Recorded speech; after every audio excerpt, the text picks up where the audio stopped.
દરેક નીતિની સામે કાયદાની રીતે ઊભો રહેતો SSK ન્યૂઝ ચેનલ। સુરતના વરાછાના ધારાસભ્યએ મુખ્યમંત્રીને લેટર લખીને ખાદ્ય પદાર્થોમાં થતી ભેળસેળ અટકાવવાની માંગ સાથે ભેળસેળિયાઓ વિરુદ્ધ કડક કાર્યવાહીની માંગ કરી છે। સુરતની વરાછા વિધાનસભાના ધારાસભ્ય અને પૂર્વ આરોગ્ય મંત્રી કુમાર કાનાણી મુખ્યમંત્રીને પત્ર લખીને ખાદ્ય પદાર્થમાં ભેળસેળ અંગે વાત છેડી છે। ભેળસેળ કરતા અને નકલી વસ્તુઓ બનાવતા લોકો સામે કાર્યવાહીની માંગ કરી છે। કડક કાર્યવાહી કરવા માટે મુખ્યમંત્રીને રજૂઆત કરાઈ છે। પત્રમાં કડક કાયદા બનાવવાના માટે પણ માંગ કરવામાં આવી છે। ભેળસેળ અને નકલી વસ્તુથી લોકોના આરોગ્યને નુકસાન થતું હોવાનું તેમણે લખતા આગળ ઉમેર્યું છે કે પાંગડા કાયદાને કારણે નકલી વસ્તુ બનાવતા લોકો સામે કાર્યવાહી નથી થતી, જેથી મુખ્યમંત્રી આગામી વિધાનસભા સત્રમાં કાયદો બનાવે એવી પત્ર દ્વારા માંગ કરી છે। આપણે ઘણા સમયથી જોઈએ છીએ કે ખાદ્ય પદાર્થો અને સામગ્રીની અંદર ખૂબ જ મોટા પ્રમાણમાં ભેળસેળ થઈ રહી છે। આરોગ્ય વિભાગ ફૂડ ડ્રગ્સ દ્વારા સેમ્પલો લેવામાં પણ આવે છે, ઘણીવાર એ સેમ્પલો પણ ફેલ થાય છે। હવે તો ભેળસેળ તો ઠીક છે, પણ હવે સંપૂર્ણપણે નકલી બનાવટો। હમણાં 2 દિવસ પહેલાં આપણે જોયું કે જે ઘી પકડાયું સંપૂર્ણ નકલી। તો મને એવું લાગે છે કે ખાદ્ય પદાર્થોમાં ભેળસેળ કરી અને નકલી બનાવવું એ ખૂબ જ ગંભીર ગુનો છે અને માનવ જીવન સાથે છેડા થઈ રહ્યા છે। માણસની જિંદગી સાથે રમત રમાઈ રહી છે।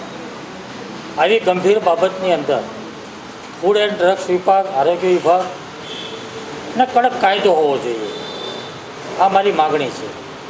આ પહેલાં પણ લગભગ 8 મહિના પહેલાં જે ચોમાસું સત્ર શરૂ થવાનું તે પહેલાં મેં રજૂઆત કરી હતી કે આવતા સત્રની અંદર આમાં કડક કાયદો બનવો જોઈએ, લોકોને કાયદાનો ડર ઊભો થવો જોઈએ અને મિલાવટવાળી વસ્તુ બંધ થવી જોઈએ।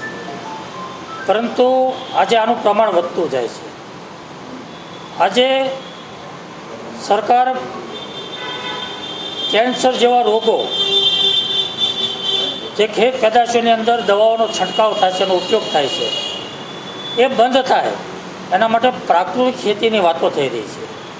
અનેક સંસ્થાઓ, ખુદ ગુજરાતના રાજ્યપાલ પણ આની અંદર રસ લઈને પ્રાકૃતિક ખેતી લઈને માનવ જીવન બચાવવાનો પ્રયાસ થાય છે। લોકોની જિંદગી બચાવવાનો પ્રયાસ થઈ રહ્યો છે, સ્વાસ્થ્ય સારું રહે એના પ્રયાસો થઈ રહ્યા છે।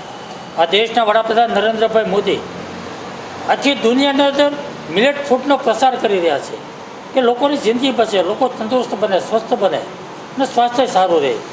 તો આવા જ સમયે મિલાવટવાળી ખાદ્ય પદાર્થો અથવા તો સંપૂર્ણપણે નકલી ખાદ્ય પદાર્થો મળે ખૂબ જ ગંભીર બાબત છે। કોઈ અકસ્માત બને, કોઈ ઘટના બને અને એના જવાબદારને ઠેરવીને જો માનવવધની કલમો લાગતી હોય તો આ તો સીધો જ માનવ જીવન સાથે છેડા થઈ છે। તો આને કડક કાયદો બનવો જોઈએ, માનવવધ જેવો ગુનો લાગવો જોઈએ, એવી મારી માગણી છે। અધિકારીઓ સામે સીધો આરોપ લગાવવામાં આવે છે કે તેમની ખબર હોવા છતાં આ પ્રકારની કાર્યવાહી। બિલકુલ, હું ચોક્કસપણે માનું છું કે આરોગ્ય વિભાગ અને ફૂડ એન્ડ ડ્રગ્સ વિભાગ સંપૂર્ણપણે બેદરકારીપૂર્વક કામ કરી રહ્યું છે। કોઈ જ લોકોને કાયદાનો ડર નથી, કોઈ વિભાગનો, આરોગ્ય વિભાગનો, ફૂડ એન્ડ ડ્રગ્સનો વિભાગનો કોઈ ડર જ નથી। બેફામ મિલાવટ ચાલી રહી છે, નકલી વસ્તુઓ બનાવી રહ્યા છે અને લોકોને વેચી રહ્યા છે। માનો કે હું તમને એક દાખલો આપું કે વાર તહેવાર આવે તો સેમ્પલો લેવાય। દશેરા આવ્યા છે તો ફાફડાઓના, જલેબીના સેમ્પલ લીધા। સેમ્પલનું પરિણામ ક્યારે આવે? 10 દિવસ 15 દિવસ પછી। તો ફાફડાની જલેબી તો ખવાઈ જાઓ, લોકોએ ખરીદી લીધા, ખાઈ જાઓ। આનો કોઈ મતલબ નથી। સપાટા જગ્યાએ કોઈ ઠોસ કાર્યવાહી થાય અને કડકમાં કડક કાર્યવાહી થવા માટે કડક કાયદો જોઈએ। બંને વસ્તુ છે, આરોગ્ય વિભાગ અને ફૂડ એન્ડ ડ્રગ્સ વિભાગની બેદરકારી અને કડક કાયદો નથી, પાંગળો કાયદો છે, એટલા માટે બધું ચાલે છે।